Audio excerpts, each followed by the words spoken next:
Welcome to Godless and Grounded. Let's be honest, religious debates are everywhere. You hear them in family gatherings, classrooms, social media threads, and sometimes even when you least expect it, like when a taxi driver suddenly decides to lecture you about heaven and hell during a 5-minute ride. And often, the arguments used to defend religion sound deep at first, but when you look closely, they collapse under their own weight. They're full of flaws. And the best part? Many of those flaws are unintentionally funny when you really think about them. So let's take a walk through some of the most common religious arguments, strip them down, and expose the funny little contradictions hiding beneath. One of the classics is the argument from design. You've heard this one. Look at the universe, look at the trees, look at your eyes. They're so perfect. They must have been designed by a higher power. Sounds nice, right? But hold on. If everything looks designed, then what about all the bad designs? Take the human body, for example. Our spines are terrible. That's why back pain clinics exist in every city.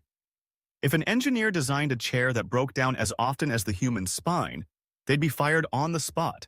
And don't even get me started on the appendix, a tiny organ that does almost nothing, except sometimes kill you if it gets inflamed. That's like buying a brand new car and realizing it has a useless feature that randomly explodes. If that's intelligent design, then I'd hate to see what sloppy design looks like.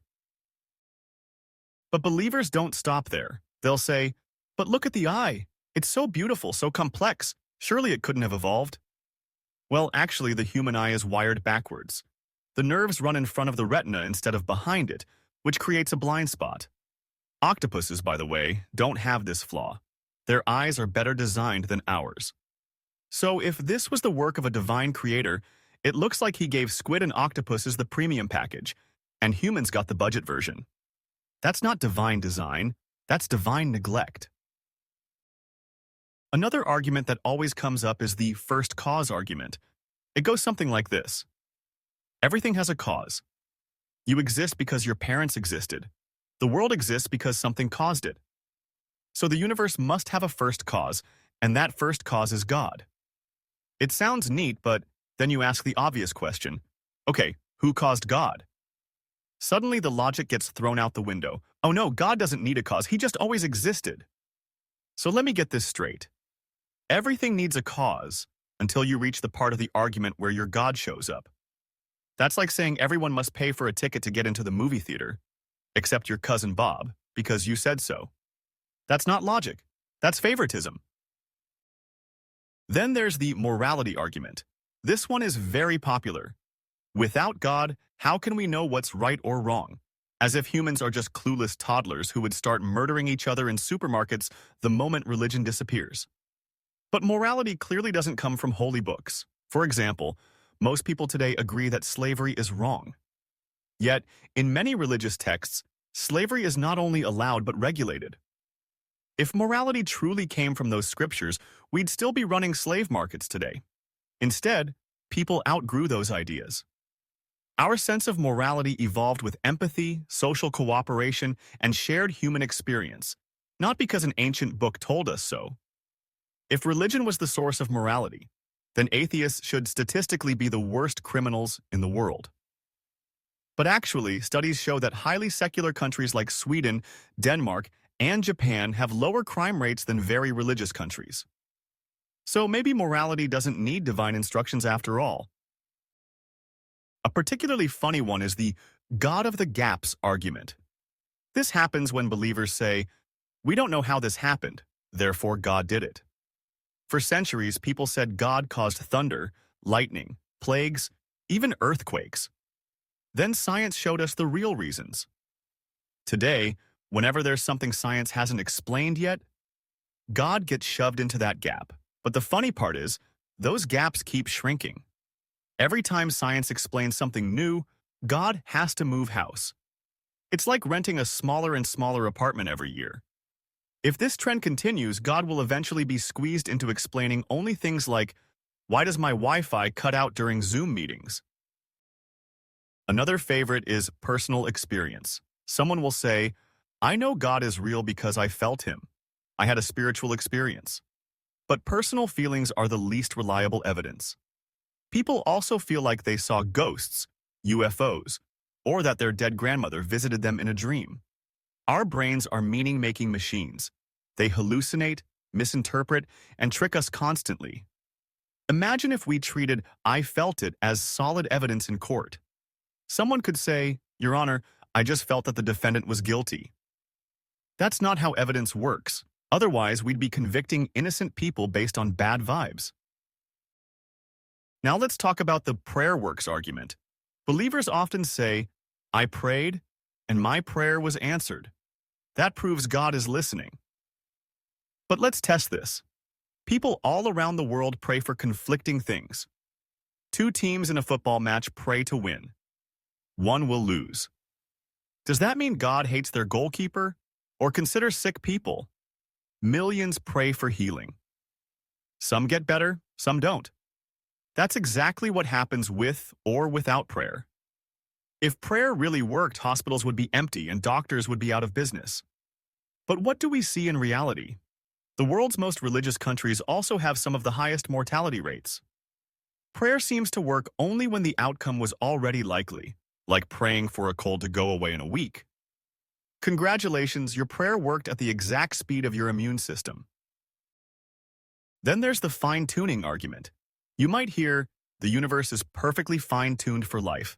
The odds of everything lining up so well are impossible without God." But again, hold on. The universe is 99.9999% empty space where life cannot exist. If that's fine-tuned, then it's like calling Earth a perfectly designed mansion when 99% of the rooms are uninhabitable, and you're squeezed into a single tiny corner that barely sustains life. That's not fine-tuning. That's like bragging about making a swimming pool where only 1 teaspoon of water is swimmable, and the rest is lava. The fear argument is another sneaky one. You should believe, because what if you're wrong? If God is real, you'll be punished forever. This is called Pascal's wager. It's basically religious blackmail. Imagine if I told you, "Give me $100 or maybe there's a chance I'll burn your house down." Would you give me the money? That's not faith. That's extortion. Plus, which God are we supposed to bet on? If you believe in the Christian God but the Hindu God turns out to be real, you're in the same boat as the atheist. You can't hedge your bets by believing in all religions at once. They contradict each other. Pascal's wager isn't deep. It's a cosmic insurance scam. And then we get to the "Scripture says so" argument. Believers say, "I know my religion is true because the Holy Book says it is." But that's circular reasoning.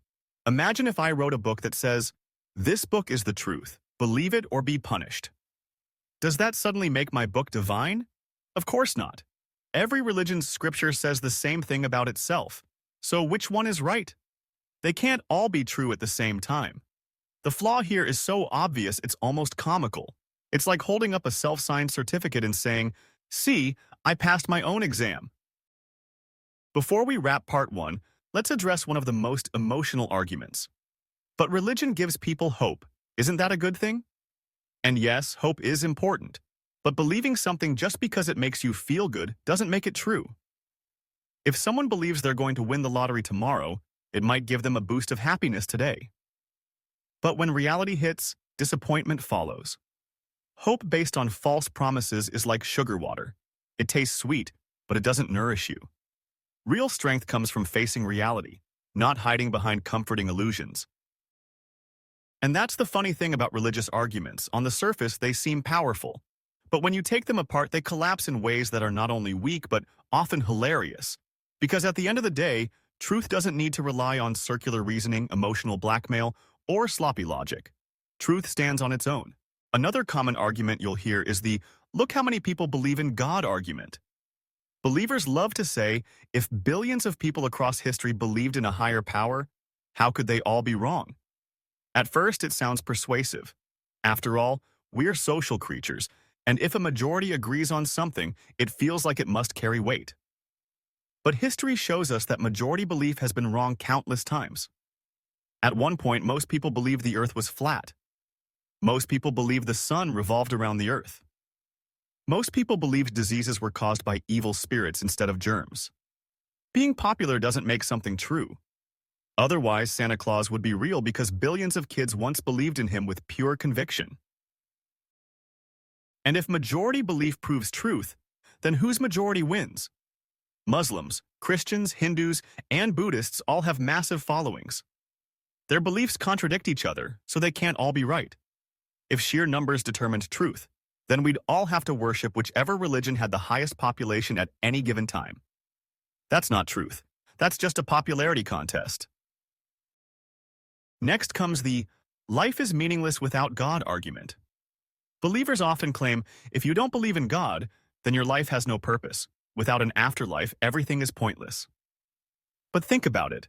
If the only thing that makes life meaningful is the promise of an eternal reward, then that's not real meaning. That's just cosmic bribery. It's like saying the only reason you're nice to your neighbor is because they promised you cookies in the afterlife. Real meaning is something you create, not something handed to you in the form of a divine paycheck. And honestly, if anything, life is more meaningful without religion. Because then this is it. This one life, this one shot. No retakes, no eternal safety net. That makes every moment more precious. Religious belief often cheapens life because it treats this world as just a waiting room for the real show in heaven. But if this is the only show, you treasure it more. You make the most of it. You love harder, you learn more, and you live with urgency. That's not meaningless. That's deeply meaningful. Here's another gem. The suffering proves God is testing us argument. Believers say, bad things happen because God is testing our faith. But let's unpack that. Imagine a teacher who gives you a math test but doesn't let you see the questions, doesn't explain the rules, and then punishes you forever if you fail. Would anyone call that teacher fair or good? No, they'd call them cruel. And yet, when God supposedly allows childhood cancer, natural disasters, and genocides, the excuse is, it's just a test. That's not divine wisdom. That's divine sadism. And here's the kicker. Most people don't even choose where they're born. A child born in a Hindu family in India is raised with Hindu teachings. A child born in Saudi Arabia is raised Muslim. A child born in Italy might be raised Catholic. So if suffering is a test, then the exam is rigged. You're set up to fail depending on geography. That's like grading a classroom where some kids are given the answers and others are handed blank pages. If that's a divine test, it's a pretty broken system. Then there's the free will defense. Believers argue, evil exists because God gave us free will. Sounds neat, but it falls apart fast.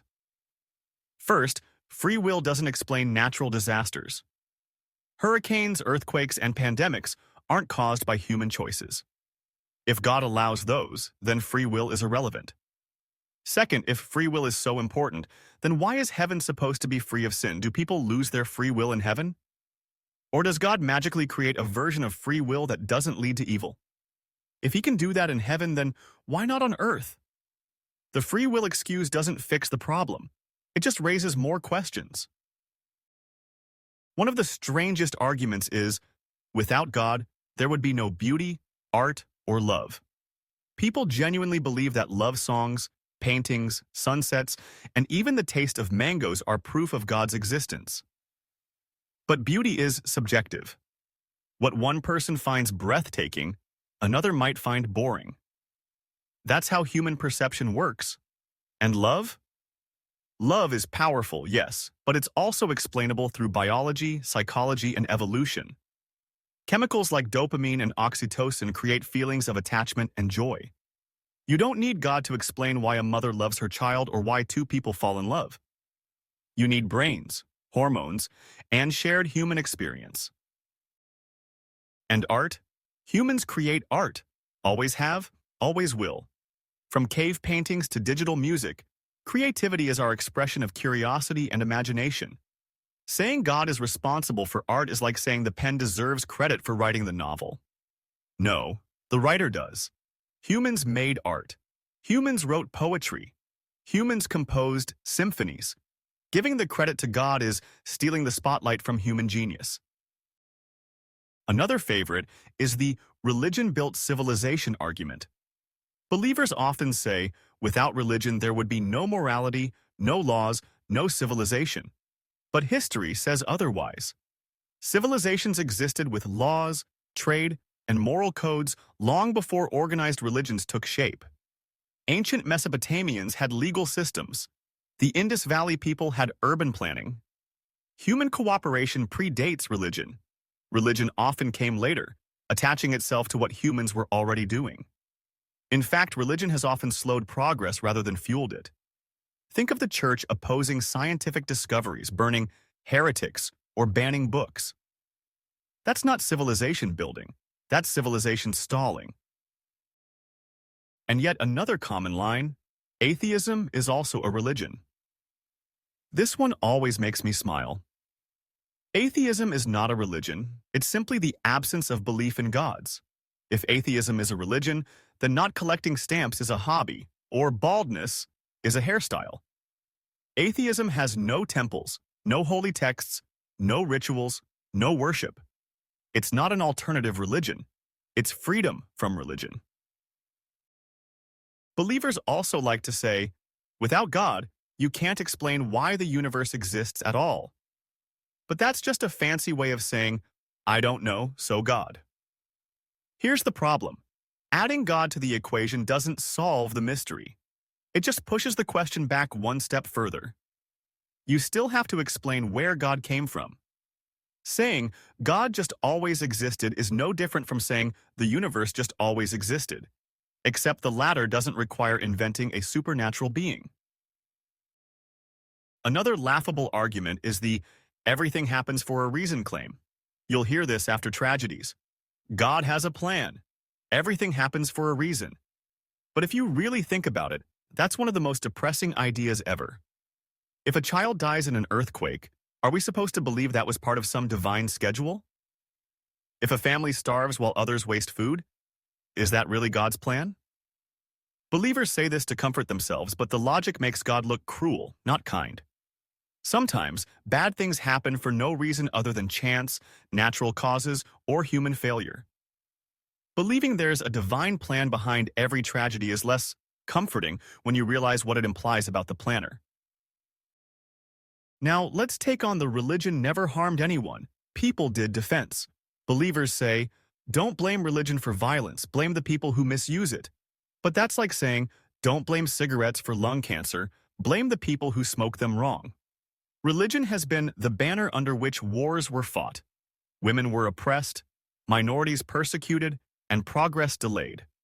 From the Crusades to the Inquisition to modern-day extremism, religion has provided not just the excuse but also the motivation. Yes, humans pull the trigger, but religion often hands them the gun. And finally, let's talk about the unexplainable mysteries argument. Believers love to point at things science hasn't figured out yet and say, see, that's God. Whether it's consciousness, dark matter, or what came before the Big Bang, religion thrives in the spaces science hasn't fully mapped. But that's not proof of God. That's impatience. Science works slowly, carefully, building evidence brick by brick. Religion wants instant answers, even if those answers don't make sense. The flaw here is funny because every time science solves a mystery, religion quietly retreats. It's like someone constantly moving the goalposts during a game, pretending they've been winning all along. And that's the thing about all these arguments. They sound impressive when you first hear them, especially if you don't stop to think them through. But when you slow down, analyze them, and apply the same logic you'd use in everyday life, they collapse. They don't just collapse quietly either. They collapse in ways that reveal how absurd, contradictory, and sometimes downright comical they really are. Because in the end, the truth doesn't need fear tactics. It doesn't need circular reasoning or emotional manipulation. It doesn't need to scare you into obedience or bribe you with eternal rewards. The truth is strong enough to stand on its own, without loopholes, excuses, or funny little flaws pretending to be wisdom.